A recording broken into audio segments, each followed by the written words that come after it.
love. If you are watching this, that means you watched part 1 of our penile health video. Thank you for coming back, and do subscribe. In this video, Doctor takes us through Priapism and others. So stay tuned and let's get to it. So Doc, we know of balanitis, Priapism, phimosis and paraphimosis as some common disorders associated with the male genitalia. So could you please take us through Priapism briefly?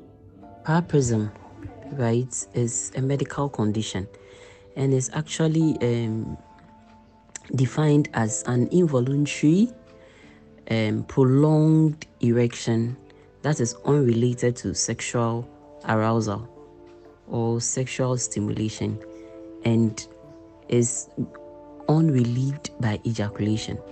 And usually when the person even ejaculates, still the erection is there. And usually it's considered a medical emergency because with the duration of the Priapism, when it lasts for some number of hours, as in 24 hours to 48 hours, then we can have a serious complication that everybody wants to avoid. So we usually want to save the situation by intervening within 4 to 8 hours so that the patient will be fine. So with Priapism, we have two main things, two major types of it. We have the high flow and the low flow. It all comes with different signs and symptoms. And with the common signs and symptoms and the common ones that we have in our system here, you usually have, like I mentioned earlier on, there's this painful erection, right? And the painful erection is usually not related to sexual intercourse. So the person will come to the hospital and the person will complain like, I've had an erection for almost like 4 hours, 5 hours, it's not going down. So per our history, I'm interested in asking whether the patient had the erection via or as a result of maybe any sexual arousal or whatever, the duration of the erection and the symptom the patient is the erection painful. If the erection is painful, I know what I'm thinking about. And if there has been any trauma, any genitourinary trauma, this Priapism is quite common in some medical conditions. A very typical one is sickle cell disease. People that have sickle cell disease, especially children, male children that have sickle cell disease, may have Priapism once or twice in their lifetime. And the onset of it, when was it during sleep, then I'll be thinking of something else. Then if the person is on any medication, because that is what is very common in our part of the world, Ghana, in our surroundings, if the person is on any medication, we realize that people take a lot of medications. Guys take a lot of sexual enhancement medication for them to last longer in bed. There are a lot of drugs that guys use to sustain their erection for sex. Whilst we are using these drugs, when we use them often and more, we abuse them, it results to this condition, this Priapism. So I'm interested in the person's medical or drug history, and it will help me to know what to do. And if there's any possible prostate cancer or any bladder cancer, any history of malignancy with the person, I'm interested. And there's something we call prostasis. So if the person has undergone any penile prostasis, sometimes the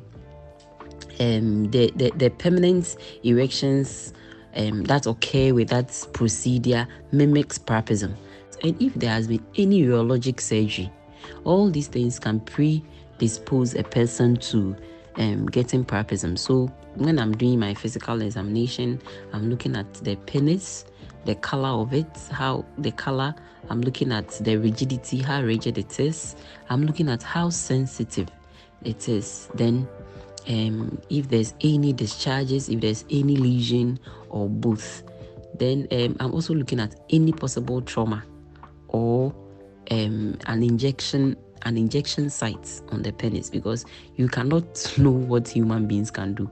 People use some injections to inject into the penis for things, and if also there was prosthesis done, I'm looking at those things. So one thing with Priapism is that usually what I will say, my final thing is that when it happens and you come to the hospital early, within 4 to 8 hours, we are able to save the major complication that can possibly happen, that is impotence. We are able to save that because we would manage you and relieve you of that erection. But when the erection lasts for 24 to 48 hours, your chances of avoiding that complication, that is impotence or sterility, is not assured. I believe you are jotting some points down, because this is absolutely free. It's free, guys. It's free, so you have to grab something from this. Can bad penile hygiene lead to any of the disorders mentioned earlier? What does a good penile hygiene entail? Like, what does it entail? What goes into it? Yeah, so with penile hygiene, it's very, very important when it comes to penile health in general. The bad penile hygiene can cause other medical conditions to the penis, like the balanitis, dermatitis, UTIs, STIs. Penile hygiene can cause some of these things, or can affect the existence of these diseases. But with diseases like Priapism, it actually has no direct contact with penile hygiene, in as much as the hygiene of that place, it's very important. It has no direct, there's no direct cause of maybe death to Priapism. There are other causes, and there are other predisposing factors that one way or the other, the hygiene does not really affect or cause Priapism. But like I said earlier, penile hygiene is very, very important, because we are looking at dermatitis, we are looking at UTIs, urinary tract infections especially, we are looking at STIs. All these things can come about if you do not keep the place neat. We can even talk of erectile dysfunctions and all that, because some of these diseases are going to cause erectile dysfunctions. So at the end of the day, it's advisable you keep the place hygienic and neat. And things to do when it comes to maintaining a good penile hygiene, I think I spoke about that earlier on in one of my submissions. We are looking at 3 main things. We are looking at like personal hygiene, as in bathing like twice in a day with soap and under running water, bathing. Then we are looking at the type of clothes that we are wearing. That's the underwear mainly. We want to avoid very tight underwears, very tight and very loose underwear. We should have an in between the equation. They're not too tight, not too loose, like in between there. But the most important thing is that your penis and your scrotum should be free, and we should avoid using dark underwears, dark tight underwears, because like I said earlier, it absorbs heat and the temperature there needs to be maintained. You don't want too hot of a temperature down there and too cold of a temperature down there.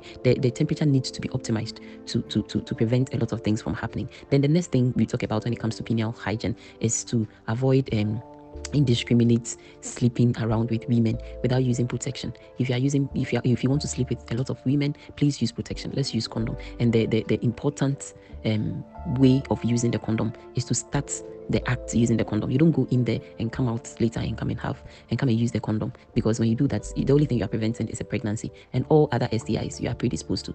And let's keep the place neat, because some of the infections, like the urinary tract infection, it's basically that's bacterial infection or fungal that causes them.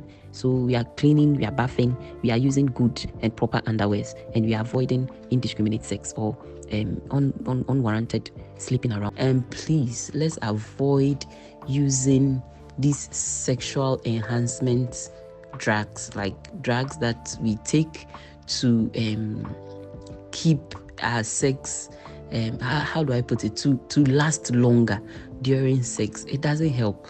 As young people, you can do it once in a while, but when it becomes a habit, remember you have a very serious complication that you are exposed to. Maybe you get it and you are not close to a hospital that we can help save the situation. Then what happens to you?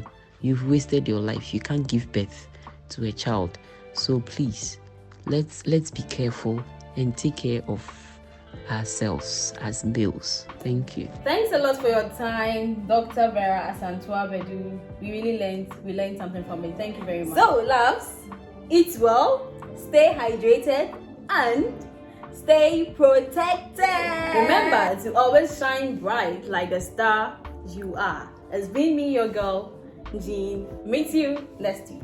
Bye.